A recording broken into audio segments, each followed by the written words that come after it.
UK সরকার একজন গবেষককে ডেকে এনে ৩ বছরে পার্মানেন্ট রেসিডেন্সি হাতে তুলে দিচ্ছে। এরকম একটা অবস্থা। আপনি কি জানেন বিশ্বের সবচেয়ে ধনী দেশগুলো কাদের পেছনে মিলিয়ন, মিলিয়ন ডলার খরচ করে? সিজিপিএ 4 পাওয়া স্টুডেন্টদের পেছনে নাকি ২০ ঘন্টা পরিশ্রম করা কোন চাকরিজীবীর পেছনে? একটাও না। তারা বিনিয়োগ করে গবেষক বা রিসার্চারদের উপর। একটা সত্যি কথা শুনবেন? আপনার মতো আর ১০ টা মানুষ ইউকেতে পার্মানেন্ট রেসিডেন্সি পেতে ৫ থেকে ৬ বছরে যে হাড়ভাঙা খাটুনি খাটছে, ঠিক তখনই ইউকে সরকার একজন গবেষককে ডেকে এনে ৩ বছরে পার্মানেন্ট রেসিডেন্সি হাতে তুলে দিচ্ছে।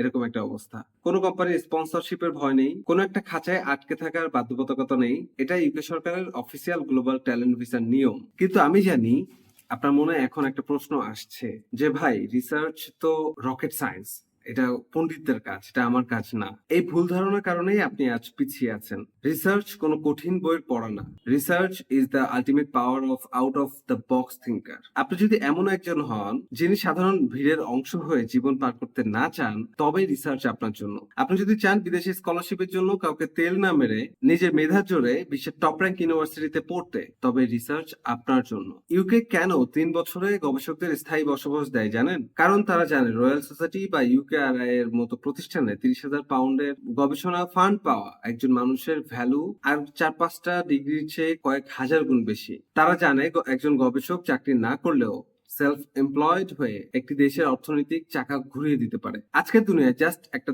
ডিগ্রি থাকা মানে আপনি একটা সাধারণ পণ্য। কিন্তু আপনার সাথে যদি একটা রিসার্চ ব্যাকগ্রাউন্ড থাকে, তবে আপনি সেই সিস্টেমের রুল তৈরি করার ক্ষমতা রাখেন। অন্যদের থেকে নিজেকে আলাদা করতে চান, ভিড় থেকে বেরিয়ে আসতে চান, তবে আজ থেকে মানসিকতা বদলান। কারণ রিসার্চ শেখাটা এখন অপশন না, এটা অস্তিত্বের লড়াই। তো দেখা হচ্ছে পরের ভিডিওতে।